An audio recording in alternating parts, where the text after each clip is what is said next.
The general approach to the series was not to get overawed by the spectacle and the visuals, because it's very easy to make it beautiful and shocking and big, and not really deal with the characters. And the more real it is, the more the actors can take it into themselves and be those characters. It's both giving the actors a chance to play larger than life, but true to life at the same time.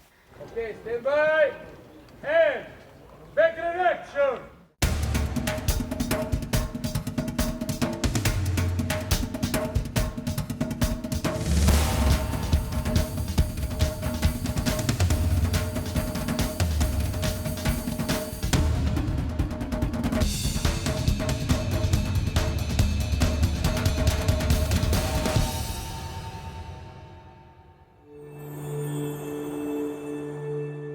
Rome was the choice because it's got the right light, it's got the right craftsmen. There's the Italian sense of bella figura, of a certain way of carrying yourself, a certain dignity that was very useful for the actors who all had to essentially live in Rome for up to 2 years, fed off that. And in the end, for me, in terms of background and authenticity, the most important thing, you've got Roman extras. They talk Roman, and they gesture Roman, and they move Roman, and they interact Roman. If you hire 400 people to turn up, you dress them all up and stick them in costume, and they don't look Roman, you're going to lose a huge element of your show. Okay, cominciate, su! Hey!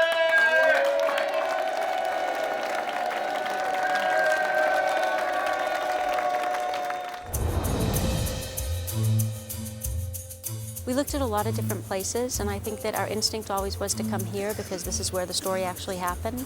I would say, for me, as a director, that walking around the streets of Rome, it feels like it informs what you're doing. When you come on the set, you kind of feel like it's an extension of your everyday life.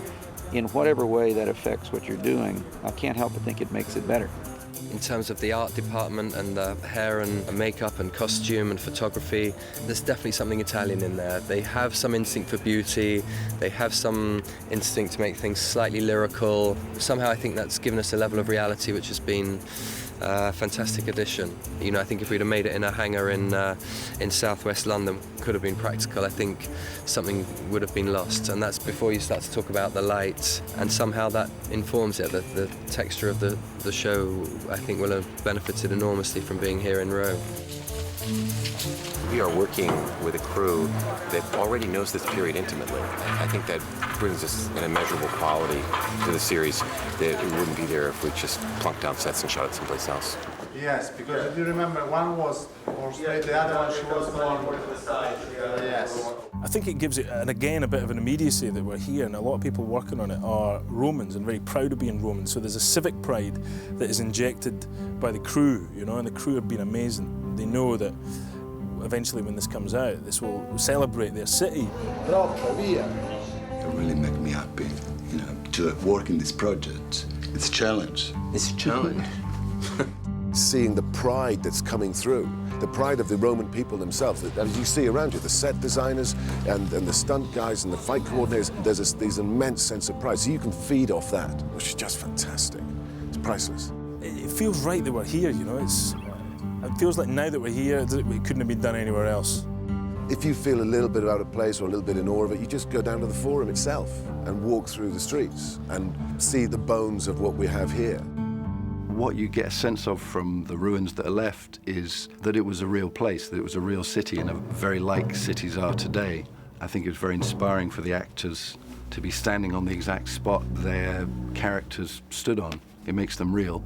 To come past the Forum, the Colosseum, and down the Via Appia Antica, the old Appian Way, on the way to the studio every morning. And many of them said to me that it just got them focused and in the zone.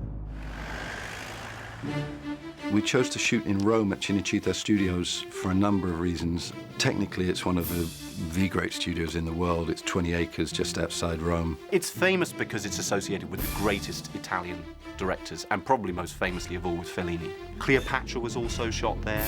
So, you know, it's not just great Italian films, but gigantic epic films, you know, international co-productions and so on have been shot there as well. So it has a great culture and tradition and history of high-level filmmaking. And the other thing that Cinecittà has is the backlot. Huge, gigantic, clear open space at the back, which of late has been extremely popular with international production as well. So 2 of the movies that had just shot before we went there were Martin Scorsese's Gangs of New York, and Mel Gibson had also shot The Passion there. And of course, it's so huge, it was one of the only places where we could actually create the backlot set, the 5-acre set. Unlike most people who came in with kind of historical research, Joe came in with off-the-wall stuff, Mary Ellen Frank photographs, so pictures of Bombay and Mexico City, interiors from old Havana. So it was clear he had a kind of both a rigorous technical skills, but also a fresh and imaginative aesthetic about what this should look like. And we wanted it to look both authentic and accurate, but strange and beautiful, and Joe got that immediately. A lot of the interpretations of Rome have been from classical painters of like the 17th, 18th century, in which case they're interpreting a kind of romanticized version of Rome. What we wanted to try and do was something that was more honest and true to life. This is, for us, is a big challenge, but at the same time we could be scared about the scale of the project. But at the same time, we are quite proud to do it. The biggest challenge is sort of achieving it in the time and trying to get all those disparate elements.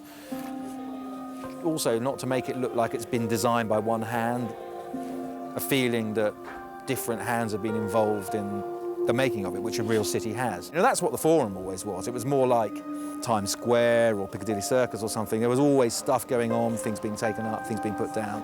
It was an organic place.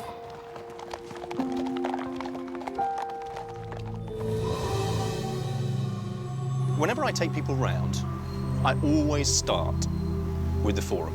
One of the things that would first strike you is both the great scale of the place, but the busyness of it. It's a marketplace, it's a law court, it's gambling den, it's all those things all at the same time, so it's a real beating heart of the city. It's by far the biggest set I've ever been on. It spreads over 5 acres. It's an enormous site. Over there is another huge area. Over there is another vast area. It just doesn't stop. Sometimes when you walk onto the Forum, you just pretty much takes your breath away. At this period, it was already 700 years old, so it's far more ramshackle and thrown together than you would think, and it's far dirtier and worn, and there's cracks in the pavement, and the paint is peeling. If you bring all of those things together, you start to get a feel of a real urban reality. Gladiators are one of the most famous aspects of Roman life, but the vast spectacle of the Colosseum was built about 100 years after our period.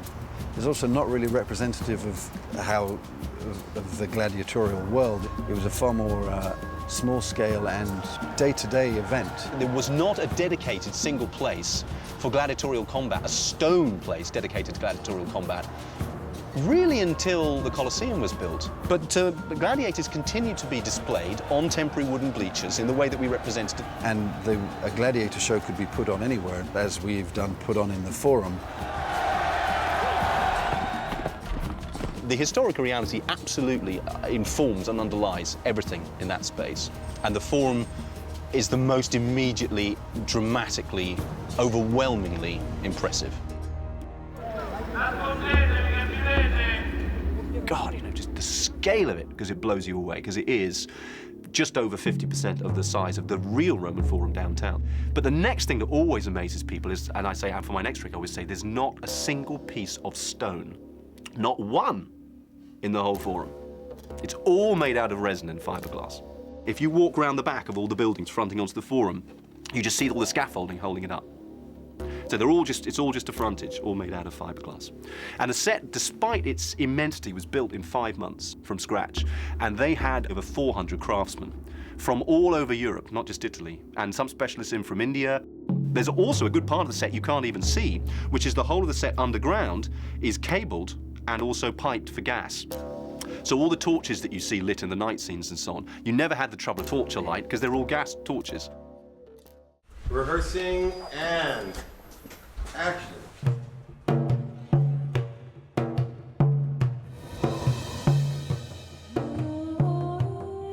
I think that the standards of craftsmanship in Italy are probably as high as you would find anywhere in the world for the construction of a set on this scale. And they're evident outside, but I think they're probably even more evident in the interiors and most evident in the houses of the rich. This is the opulent villa of one of our main leading ladies out here. You can see they're lighting it and everything like that. The garden's being finished, plants are going down, gaps are being filled, sculptures hopefully going in.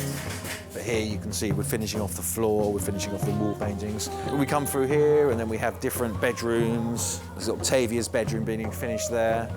There's the main bathroom being finished here. Whole teams of people working here. There's Maria, leader of this team, has been doing all this beautiful work. And through here, there's these windows. You can see through to Octavian's bedroom. Everything kind of interconnects and is quite labyrinthine, because obviously we have to show a lot of stuff happens in these villas. You know, it's very, very important. So obviously we need to make it as interesting as possible so you don't get bored. The rich were unbelievably, fabulously rich and could afford to live in luxury beyond our dreams. They loved colour and vibrancy and beauty. There's an outward display of status and dignity that was important to get across. Mi raccomando, vita tutti! 3, 2, 1, action! Once we built it, the real challenge is to make it seem just a natural part of the background, trying to use this set as one would use New York City, as a living, breathing thing that is another character in the piece. Bruno's made a big thing, and I think it's absolutely appropriate, about trying to divest yourself of what I call Holy Rome, which is the image that we've always got from the movies, and try and completely rethink that and put something else in its place. And you can put a modern Indian city in its place, Calcutta or Bombay, that immense mass of people, that riot of colour, that sense of smell and noise and busyness. And I think that's absolutely on the money. Right. Sorry for all the fuss. Great, thank you. Okay.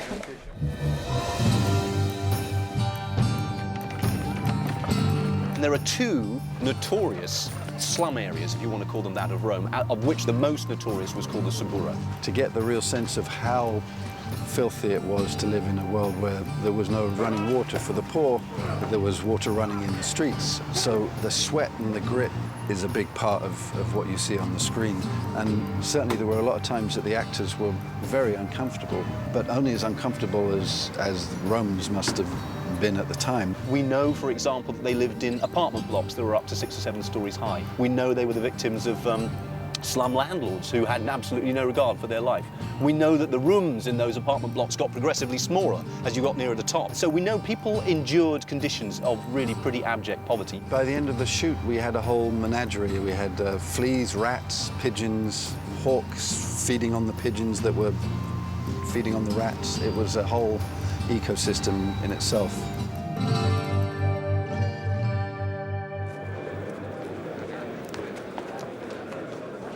What are you waiting for? Now! Senatorial debate was a pretty full-on business. They would bring the lictors in to arrest people, drag them off to prison. They'd punch people. People would fall on their knees and plead for mercy.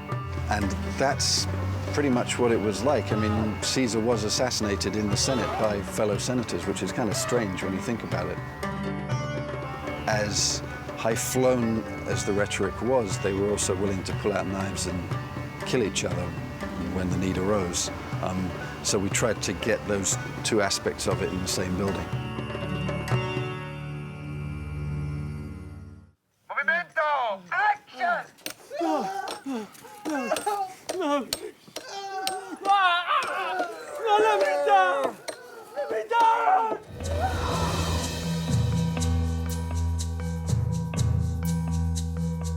We used Caesar's own account quite substantially to reconstruct the camps that you see in the show when Caesar's on campaign in Gaul. The Roman army on the move would be a vast city on the move. The Romans built a camp every single night in a matter of hours, they would essentially build a fortress, put up a great wall, dig a great trench, and put up all the tents. It was one of the reasons that they were so hard to beat, because they were never defenseless. The eagle of the Legion, the standards of the Legion, all those things were sacred to soldiers. The symbols of the Legion and that life was everything to them. Roll cameras! Blocca! Action! Cavalli, guardate! Alzatevi! Indietreggiate! Scappate! Okay, I'm the military trainer, military advisor for the show. So I was brought to train all the Legionnaires, train the actors who have military bearing. We took 65 guys. They were told they was going to be treated like soldiers. We taught them how to march, we taught them discipline. The hardest thing was teaching them to get rid of their mobile phones. We dress like them, we walk like them, we act like them. It's a really great time for us. We learned Roman sword and shield fighting. They'd done push-ups all day long. They lived in a tent for 2 weeks. The only way they could clean themselves at night was in a lake.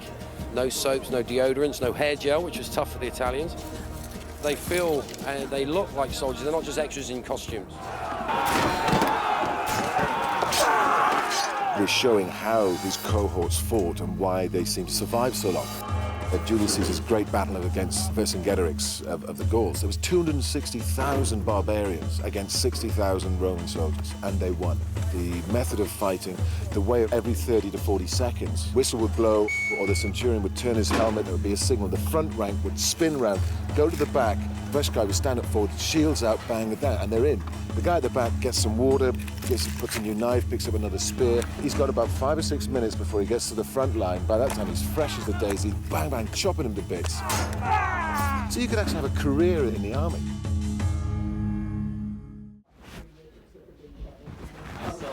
So happy with his uniform, I just couldn't believe how wonderful it looked. Oh, okay. Hi there. I'm shooting.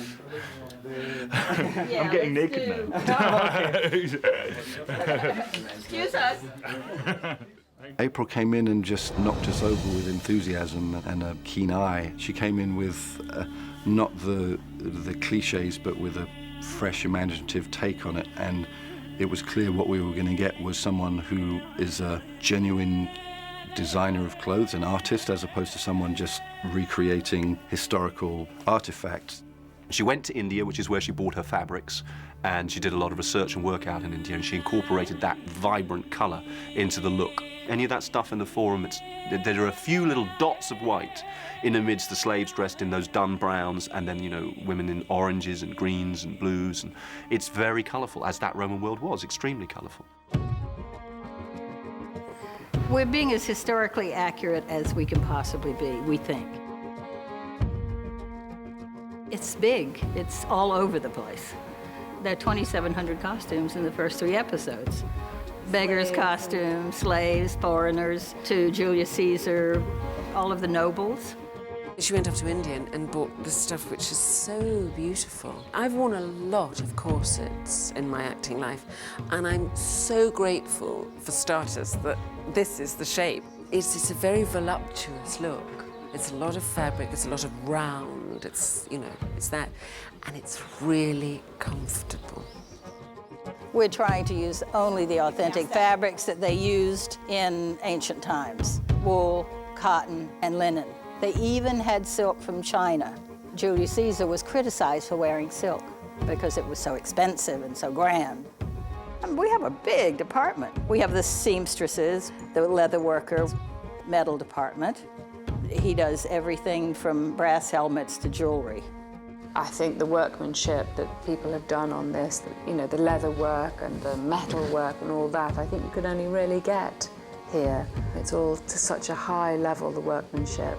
There's real sort of artisans, and they don't really exist in many places anymore. They made the original helmet for the legionaries, and then I went to India and had them duplicated. And then we have all of the people who fit, and we have the aging and dying department. We can't ever make them aged and dirty enough, it seems, but we try. After a ton of research, you just try to duplicate something wonderful and make it your own. I'm the prop master on the show, and I have to find, make, supply all the action props for the whole series. Stab somebody like that and pull it out again. When you feel the knife starting to go in, squirt. Okay. Yeah. And then when you pull out, squirt again. This is a real axe, and then we have a rubber one made to copy it. Let's have a go. So somebody's sitting on a horse, they can wield this about and be quite comfortable with it, whereas if you're wielding this around, you've got to be Superman. This is Atia's whip, and she beats one or two people with it, so we've had to make some soft, lightweight ones, which we just transfer the handle over, and she can beat somebody with this and it won't hurt them.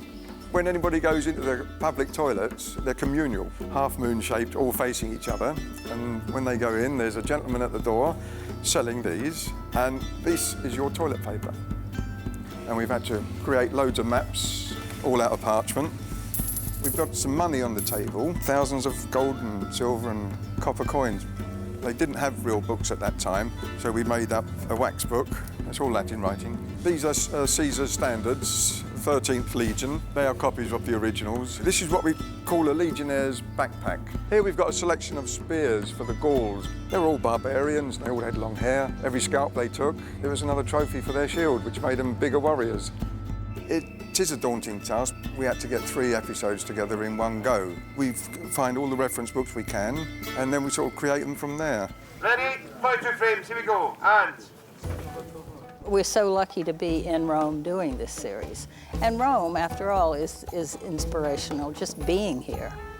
And a lot of the research I've done is going to all the museums in Rome. There's all those people that are working in the costume department. We've got prop department who are making all sorts of different stuff. We had Latin graffiti translated so that what we've written on the walls is real Latin abuse. I mean, the big sculptors, for example, sculpted from scratch. You know, we came up with the correct gods. It's a big task. When they called us, I go like, Maurizio, let's go for it. I mean, it's interesting. And I thought it would be a challenge. I thought it would be excited. I got to have fun, no matter what. If you don't have fun in what I do, there's no point for me to do it. It's just such a great job. I just love it. So it's something I've always wanted to do. It's like a dream that now I'm doing it. Writing a show like this is comparatively easy. You can invent anything you like on the page. To see it realized, to see it concrete buildings right there and actors playing the roles is awe-inspiring, terrifying, and it gives you a great deal of respect and admiration for the people who actually build that to make it real is an astonishing accomplishment.